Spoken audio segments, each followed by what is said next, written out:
Don't make a New Year's resolution. They never work out. Especially for somebody with a mental illness, setting goals is important. Missing goals is a tragedy. I'm going to talk about this and more on today's podcast. Here we go.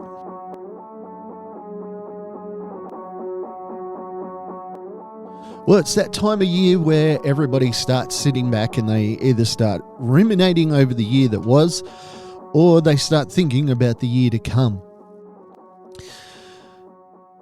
What do people do at this time? They either look back at all the bad things, they look forward to better things.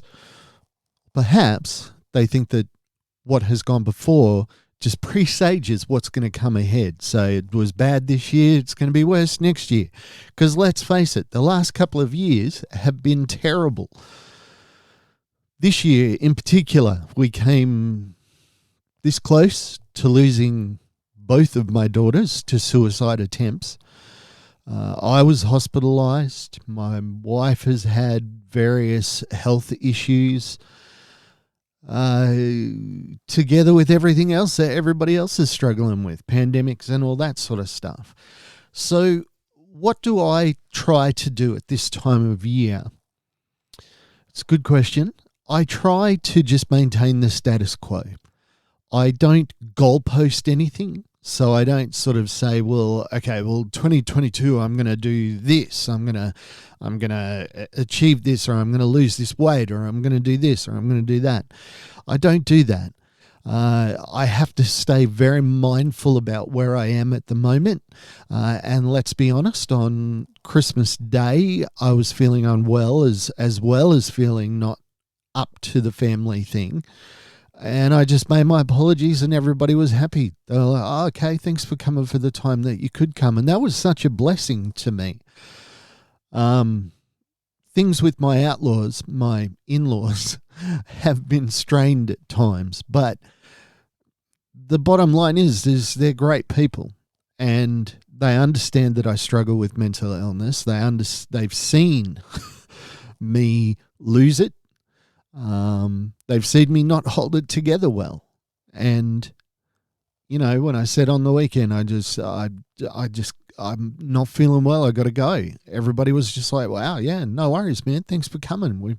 Good to see you for the time that you could give us. I am tempted, like everybody, to hope that next year will be better, that it will be more positive, that more good things will happen for and to myself and my family.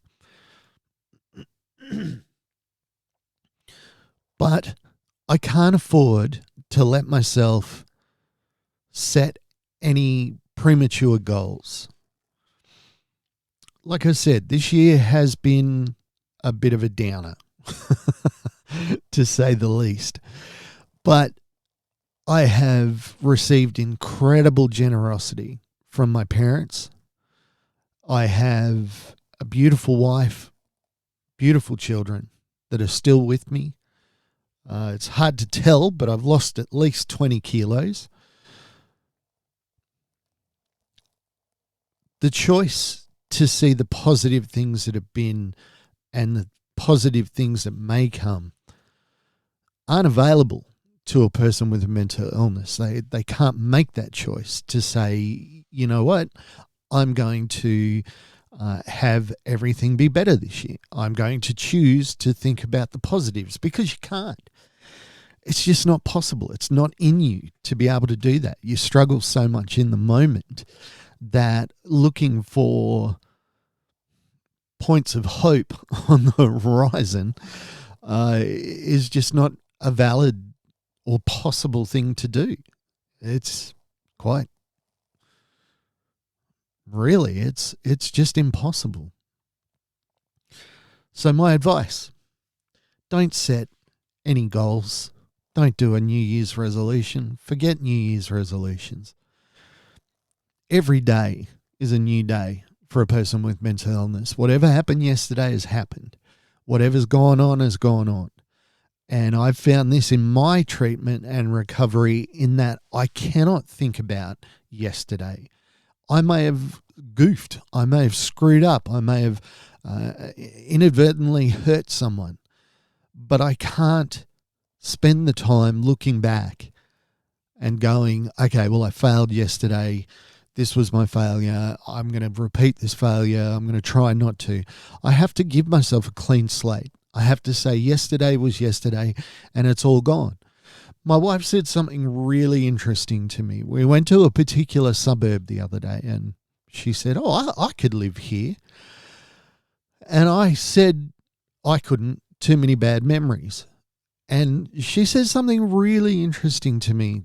She's kind of said it before, but this time it really struck home. She said, well, I just don't think about that stuff anymore. It's all gone to me. It's in the past. And this kind of blew my mind a little bit, this idea that you can actually leave the past behind. Not everything that happened to you is worth carrying forward with you into the future. Now, bear with me here because this is a big thought, I guess. We're delving into philosophy territory here.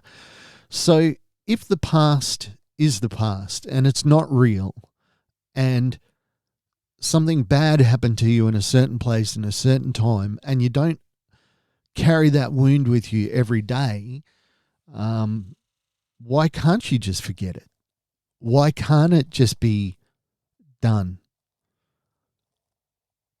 It even as I'm saying it, it just seems impossible to me. It seems like I'm philosophizing for some bizarre reason. Or I'm philosophizing on something insubstantial, something that is not worth thinking about. I don't know. Can we leave the past behind? Can it just stay in the past? Can a bad memory just be forgotten? Or a lot of little bad memories? Or the overarching theme of a time, in this time and place, my life was like this and I hated it and it was terrible. So maybe I can just forget it. As somebody who has PTSD and has had to focus on the moment of my injury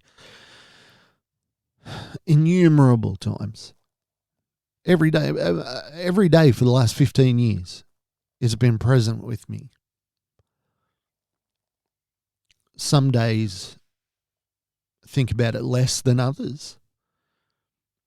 But when you think about that thing that is 15 years, why can't I just walk away from that memory? Why can't I walk away from that injury and just move on? Well, partly it's because I'm broken.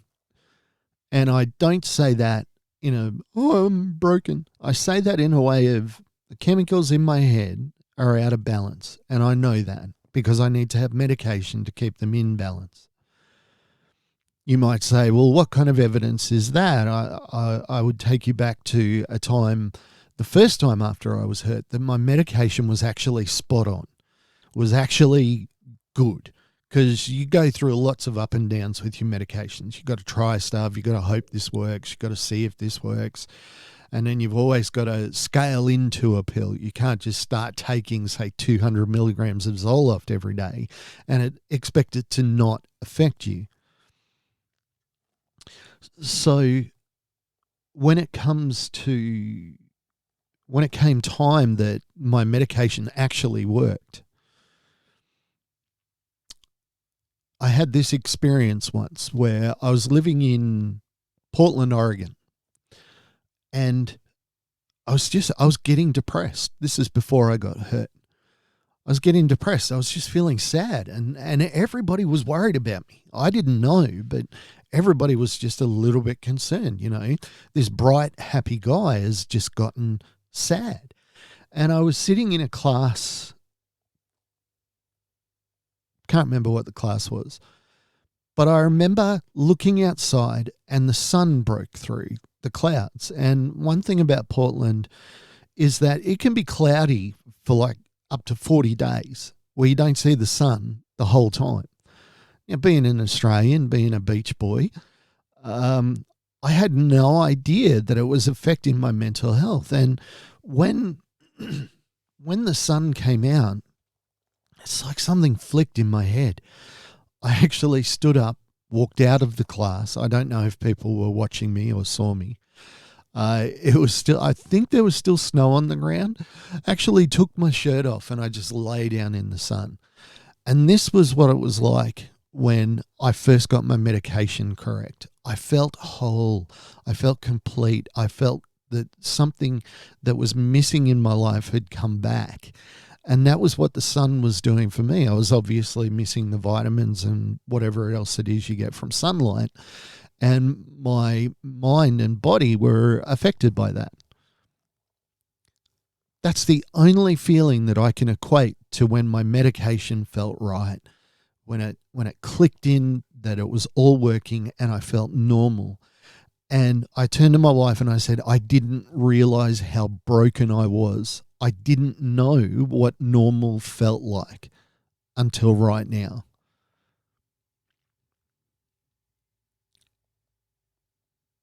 We're all going to do a lot of work. Those of us with mental illness, we're going to work hard for normalcy, quote unquote. One thing that I suggest is, as hard as it is, don't think about the new year. Don't think about new beginnings, old failures. Just think about now. Think about where you are compared to where you were. Now, some of you are going to say, well, Mark, I'm worse off than I was. And all I can tell you is it's not always going to be like that. If you're listening to this podcast, if you're trying to do the things to make yourself better, then you will achieve your goal. Hard as it is to even say this, it takes discipline and it takes courage. It takes the discipline to do the things that you have to do. Learn to live with your medication. Don't put yourself in dangerous situations. And have the courage to do those things. To say to yourself, I don't feel like it. I don't want to. It didn't work last time. I'm not going to do it this time. Have the courage to put those feelings aside and do what you need to do. Every day is a new day. The New Year's Day doesn't mean anything. It's time. Time is a human construct. It doesn't mean anything. The 1st of January is exactly the same as the last day of December. Just somebody once upon a time said, this is a different day. It means nothing. Concentrate on the now. Do the things that you need to do. Keep doing the things that you need to do, and you will succeed. I think this is the final one for 2021. I'm not going to say anything corny like thank God this year is over, because again, I just want to say, if you like the podcast, subscribe, like, and share. Get the word out there. Let more and more people know about what we're doing. Join the conversation. Jump on the lines. Jump into the Facebooks, the Instagrams. Check out what we're doing. Let us know what you would like us to do, and be part of the conversation. Bless you, and I will speak to you soon. Bye for now. Thank you for listening to Shattered the podcast.